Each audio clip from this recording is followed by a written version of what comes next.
and from Iran, as you know, that it was complete, total destruction. And CNN turned out to be fake news, as always. That's why they have no credibility. That's why they have no viewers. But we're going to read it to you if you haven't seen it. Have you seen it, Jeff? Yes, sir. Have you seen it? Yes, okay. Sir. Pretty good. Very unfair to the pilots that risk their lives for our country.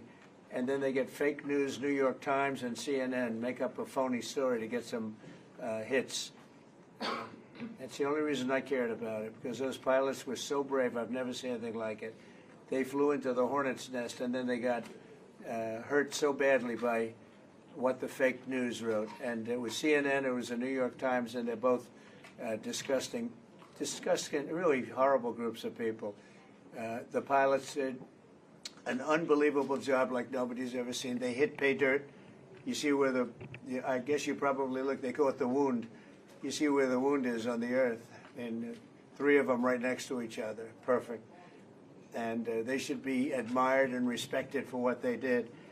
And the fake news, in order to try and hit me, the fake news made them look bad, but now they look really good again. So that was the Israeli Atomic Energy Commission, and it was also about the High Commission of Iran, just said it was totally demolished. But we're going to have a news conference in a couple of minutes, and we'll see you, because I don't want to burden the Prime Minister with this. Okay? Thank you very much, everybody. Thank you. I love the Netherlands. Are you from the Netherlands? Yes. I love the Netherlands. Is the Netherlands second? What did you say? If America is first, if the Netherlands is then second. Oh, no, well, I know some people put it first. Have a good time, everybody. Thank you. I'm going to have, I think the summit was fantastic. It was a big success. You had great people here. Everybody showed up. They were all the prime ministers and the presidents and the kings and the queens, right? And I actually had breakfast today with a king and a queen who were beautiful. Beautiful people, central casting, I must say, very nice. We had a great time. We thought the Netherlands was fantastic, and I think you did a fantastic job. Thank you. Thank we you made very big much. decisions today at the NATO Yeah, Summit, big- so big that's things important. happened. Yes, Mr. absolutely. President, you said you would clarify your stance on Article 5 just yesterday. Is that something you can explain I stand today? with it. That's why I'm here. If I didn't stand with it, I wouldn't be here. So you would defend countries even Well, if what they did I don't pay just out their say? fair Yes, share? of course. Why would I be here? Thank you very much, everybody. Thank you, press. Thank Thank you. you, press. Let's go. Bye-bye. Thank you.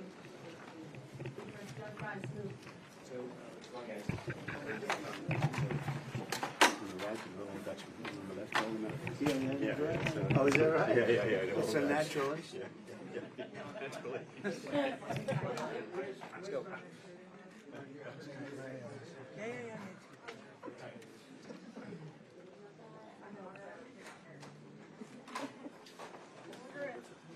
At the beginning. My story.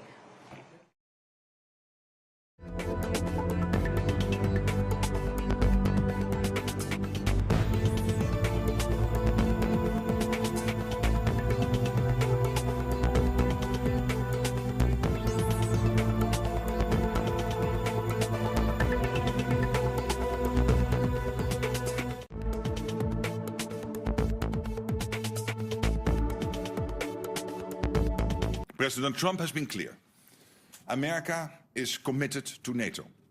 He affirmed that again today in no uncertain terms. At the same time, he made clear that America expects European allies and Canada to contribute more. And that is exactly what we see them doing. European allies and Canada will do more of the heavy lifting, equalizing their spending and taking greater responsibility for our shared security. Of course, work does not stop here. This is day one. We now shift from agreeing on what we need to rolling up our sleeves and making this new plan a reality. And part of this requires that we rapidly expand our defense industrial capacity on both sides of the Atlantic. We need quality and quantity. We need to innovate and we need to act fast. So we will continue our work to bring down barriers. We will leverage our partnerships with the European Union, with Ukraine and in the Pacific to foster defense industrial cooperation. And there are major economic benefits, with the potential for literally millions of extra jobs across the alliance. The decisions made today will make NATO much stronger. They also make NATO a fairer alliance, with Europe and Canada stepping up and carrying their fair share of the responsibility for our shared security. The resolve of allies is clear. We are in this together, committed to Article 5, and we are determined to stand firm. No one should doubt our capacity or determination should our security be challenged. This is the stronger, fairer and more lethal alliance that NATO leaders have begun to build. Of course, this is also an alliance that stands firmly by our neighbor and partner, Ukraine. My dear friend Volodymyr Zelensky is here in The Hague with us at the NATO summit along with his team. Our resounding message to him and the Ukrainian people is that Ukraine has our continued support, including with over 35 billion euros pledged so far this year, with more to follow. All of this, our aim is to keep Ukraine in the fight today so that it can enjoy a lasting peace in the future. We stand by Ukraine in its pursuit of peace and will continue to support Ukraine on its irreversible path to NATO membership. It has been a momentous meeting today. Leaders have agreed on a trajectory that will ensure we are able to safeguard our freedom and security well into the future. And with that, I'm happy to take your questions. All right, I will call on people, and please, if you could state the outlet you're from, if I don't know that already. We'll start with Sky News. Yeah. Right here in the front and the center. We need a mic here. Thank you. Thank you. Deborah Haynes from Sky News. Hi. Hello. The language that you have used when talking to Donald Trump has been notable because of its flattery. Today you called him Daddy, and you sent a text message to him that was gushing with praise. Is this the way that you feel that you have to act when doing business with the US president, through flattery and praise? Isn't it a bit demeaning, and doesn't it make you look weak? No, I don't think so. I think it's a bit of a question of taste, but I think he's a good friend, and when he is doing stuff which is forcing us to, for example, when it comes to making more investments. I mean, would you ever think that this would be the result of this summit if he would not have been re-elected president? Do you really think that 7 or 8 countries who said, yeah, somewhere in the 2030s we might meet the 2%, we've now all decided in the last 4 or 5 months to get to 2%? So doesn't he deserve some praise? And when it comes to Iran, the fact that he took this decisive action, very targeted, to make sure that Iran would not be able to get its hands on a nuclear capability, I think he deserves all the praise. All right. Next question. Let's come to the front here. I think it's BBC. Yes. Yes. Well, wait for the mic, please. Jamal Moussaoui from BBC Persian TV. You said that attack against Iran was illegal and in accordance with the international law. But today, Kaya Kala said she is not sure that it was legal and in accordance with international law. Is there any kind of disagreement between you in NATO? No, there's not, but there will be many views always about international law. I think what the US did last weekend is justified. This is preventing Iran, and this is a request NATO has had for a long time, a position NATO has taken for a long time, that Iran should not get its hand on a nuclear deterrence. So I think it was totally justified what the US did. And I think it's also important that the American president is very much now working to get the ceasefire not only today and yesterday, but to have that ongoing over the coming weeks. All right. I see FT in the halfway back.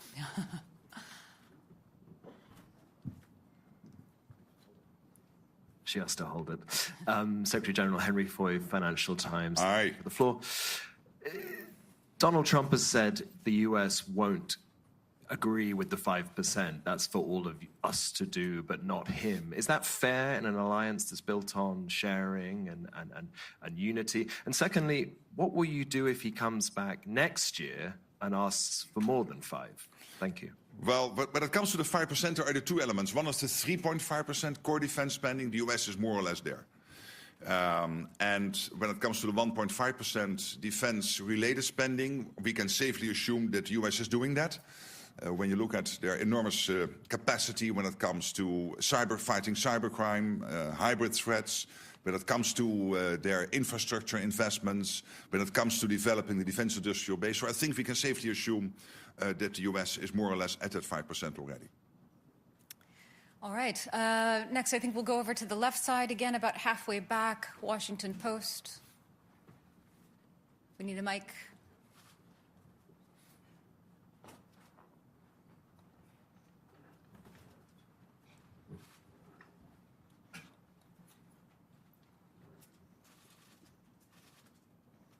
Thank you, Secretary General Ellen Francis, Washington Post. NATO allies will have to go to great pains to convince people that this money should be spent because of a Russian threat. But some of the comments at this summit suggest that it's all about pleasing President Trump. I think Secretary Rubio called it the Trump summit. Do you agree that it's the Trump summit? And how much of this pledge is about keeping the US president happy? Thank you. Well, there are two issues to this and to the 5%. One is that there is this consistent ask from the US. This started already with Eisenhower in the 1950s. For the Europeans and the Canadians to equalize with what the US is spending. And now, finally, we're going to do that. But obviously, the 3.5 core spending and the total 5% is deeply rooted in the outcome of a process in NATO, the NATO defense planning process, which has led to agreeing by the defense ministers 2 weeks ago on our targets. So what each country needs to do when the call would come. If the call would come, we need you to help because there is an Article 5 situation. And we have calculated that to basically reach those targets, we need to spend 3.5% on core defense and, of course, the 1.5% on defense and security-related spending. So there is this US request, please equalize, because it's not fair that we shoulder much more than the others are doing and that we are carrying more weight than the others are doing. And there is the issue of that it is really necessary because of the long-term threat by the Russians to the whole of the Euro-Atlantic area and also the other upcoming adversaries, and of course the situation with China, where we see this impressive military build-up. So it is both true. The US has consistently had this request now for 60, 70 years, and finally we will do it. And I think that's important. It makes the whole of the alliance more stable and fairer. And there is the need because of Russia and others. All right. The woman in the third row over on the left side here. Natalia Robs, the new voice of Ukraine. Secretary General, you have stated that this year Canadians and Europeans have pledged 35 billion into military support to Ukraine, and this is not even the half of the year. In your opinion, what should be expenditure for Ukraine at the end of the year? And what amount of military aid to Ukraine could help Ukraine to win the war, not just survive? Well, on the first question, it's difficult for me to exactly predict, but you can safely assume as the trajectory in the first almost 6 months now is really north of the trajectory last year, that also by the end of the year it will end up north of the over 50 billion which was pledged in 2024. So I'm positive about that, optimistic, but I'm not going to make a concrete prediction. But we can safely assume that the end result will be positive.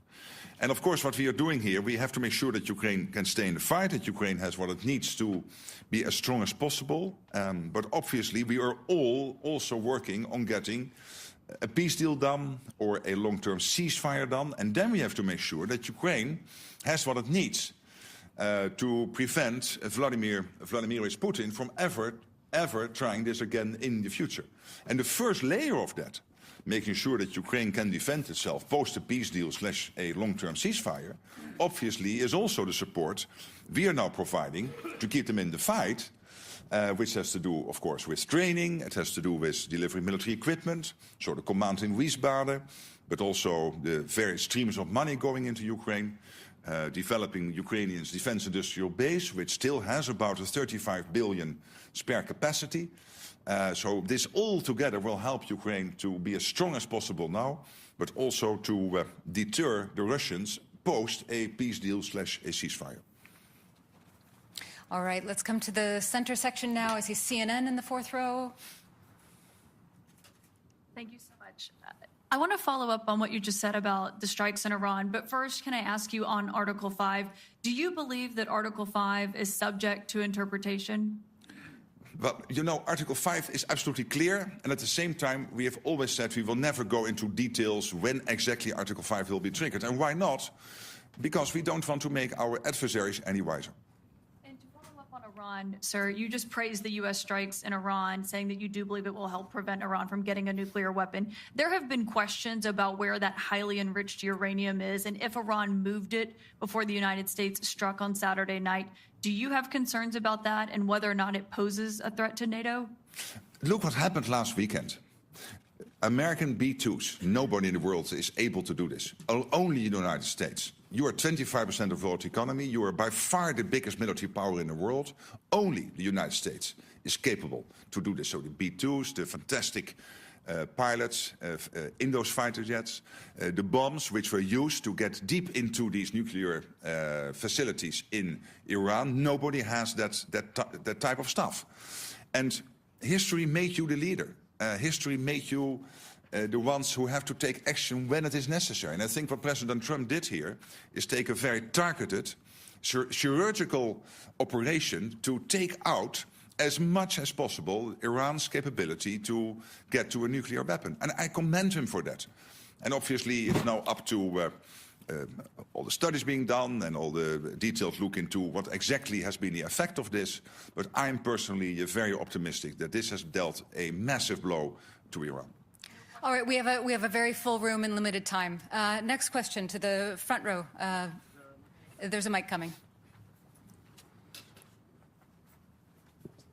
Oh, that's good, yeah. Hello, Eelco Bos van Roosendaal, Nieuwsuur, Dutch TV. You're dealing with a very unpredictable president or friend who has been all over the map on Article 5 in the past. In his first term, he threatened to pull out of NATO, which he doesn't seem to do anymore. But how do you know, how are you certain that the Trump you're dealing with right now is the same version of Trump that you'll be dealing with for the rest of his term? I've now known him for almost 10 years. He's a good friend. I trust him.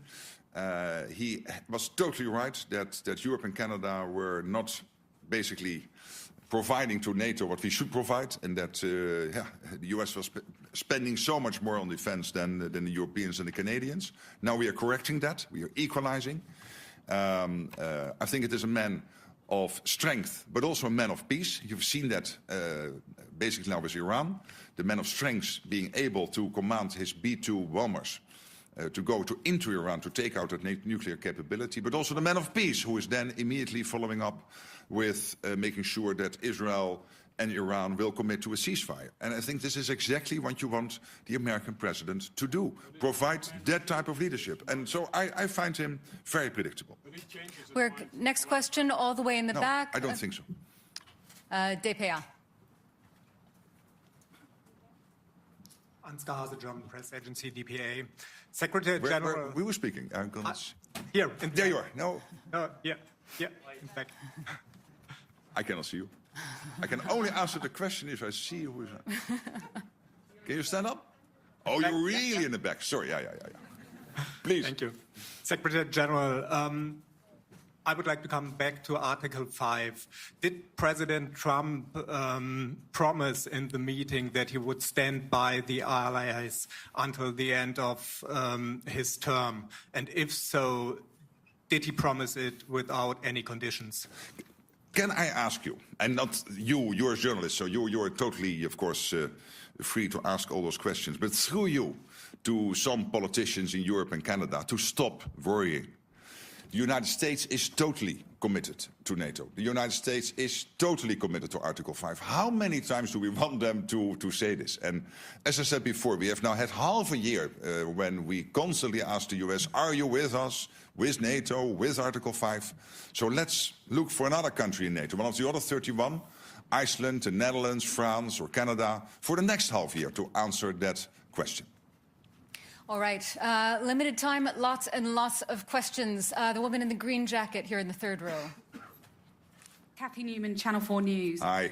Hello. You described in the communique Russia as a long-term threat. Isn't Putin an immediate threat? Did you water that language down to get agreement? No. Of course, if you're a long-term threat, you're also a short-term threat. So he is a threat now, and he is a threat in the long term. All right, same row, the woman in the white shirt with the glasses.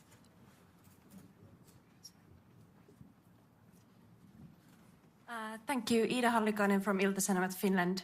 Mr. Secretary General, Russia has expanded its military infrastructure near Finland's eastern border.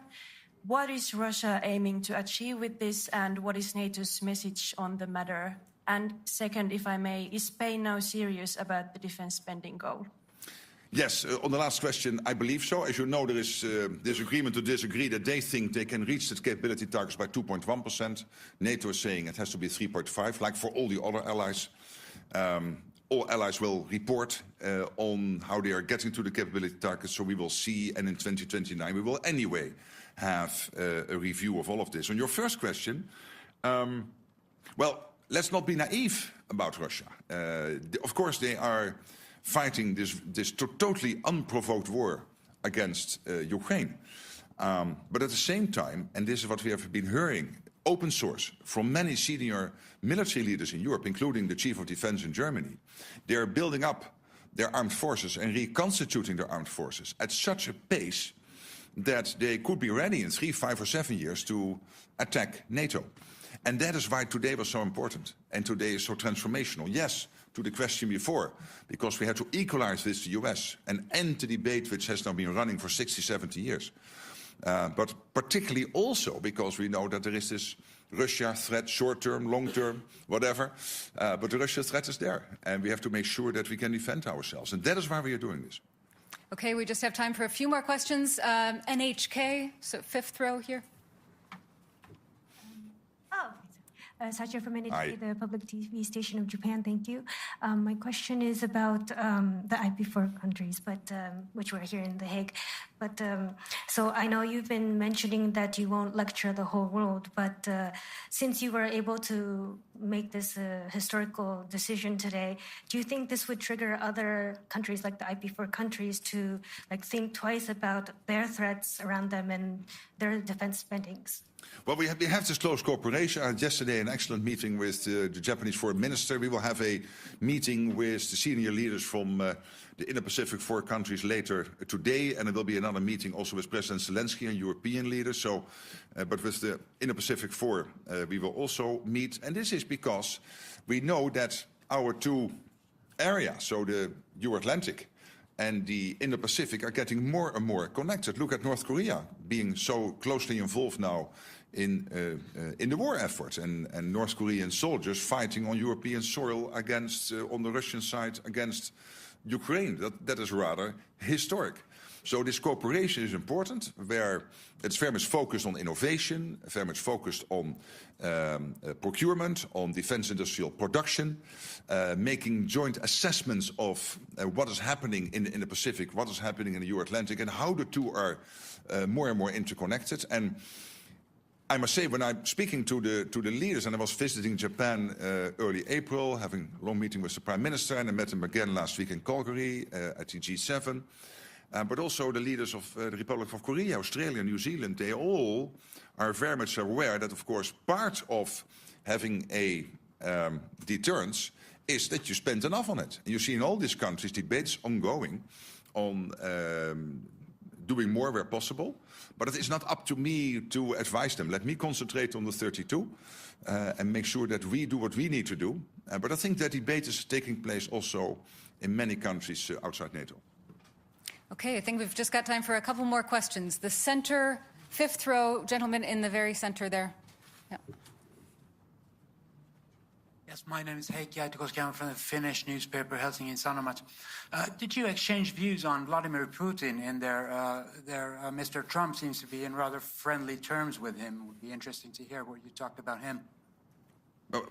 I've not changed my views on Vladimir Putin. I don't trust the guy, and of course I had a lot of dealings with him personally when we had a terrible situation with flight MH17, the Malaysian airline flight MH17, being shot out of the air by Russia in July 2014, and Putin telling me that he was not present in the Donbass and that he had no dealings in Ukraine and this, that, and the other, and these were all lies. We know that.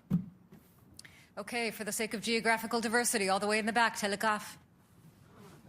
Pim Cedee, The Telegraaf. Ms. Rutte, I have two short questions for you right here at the back. How do you think Vladimir Putin will look at this NATO summit in The Hague and the appointments being made between the 8 NATO allies? The other question, completely different one, but how big is the role of the Dutch King, Willem-Alexander, the Queen, and also Amalia in organizing this NATO summit and making it into a success? A big role. Last night was really amazing, and I mean, we are both Dutch, and we can be very fortunate to have this royal family. Of course, they have that overview which many politicians who are there for 1 or 2 terms can never compete with. So we have a king here in the Netherlands who is now in that position for 12 years. And you sense that. I mean, the breadth, the benefits from which he is speaking, including with the American president and other leaders, is really impressive. And I've seen the same before with his mother, Queen Beatrix. So that is one of the huge advantages of having a monarchy. And I would say, well, to your and my country, let's be happy and let's be glad and grateful that his family is willing to do that. On the other question, I mean, look what Putin achieved. He wanted to divide the West, and now Finland and Sweden have joined NATO. He wanted to divide the West, and now we have committed to a 5% spending target. So he cannot be very happy, and he should not be very happy. All the way in the front, on the left. Never give the microphone away. Build up so that you can see me. Dejan Šejnović, nezavisna newspaper from Bosnia and Herzegovina. Thank you very much for this opportunity. So for the West Balkans, for the first time, long time, it hasn't been mentioned in the communique. What does it mean for our region? You yourself were several times talking about the importance of the region for the alliance. What can you tell us why it's not mentioned? Yeah, but again, this is not your traditional communique which you would see in the UN or in NATO in the past, where you would have 60 pages, 90 paragraphs, basically talking about the world from the birth of Jesus up to today and everything in between. I mean, that's done. We try to focus. So we are still very much concerned. KFOR is there in Kosovo. U4 is there in Bosnia and Herzegovina. I was visiting the region, had extensive talks with the leadership in Bosnia, in Kosovo. I had a dinner in Brussels with the president of Serbia. So we are very much involved as NATO. The EU, of course, is very much involved. We closely coordinate with Kaja Kallas and Ursula von der Leyen on the European side. But what we really want to do here is not to recall all the language, like the irreversible path of Ukraine into NATO. It's still there, nothing changed. But really to focus on 3 core issues in 5 paragraphs. And one of the paragraphs is about the next meeting. So basically 4 paragraphs.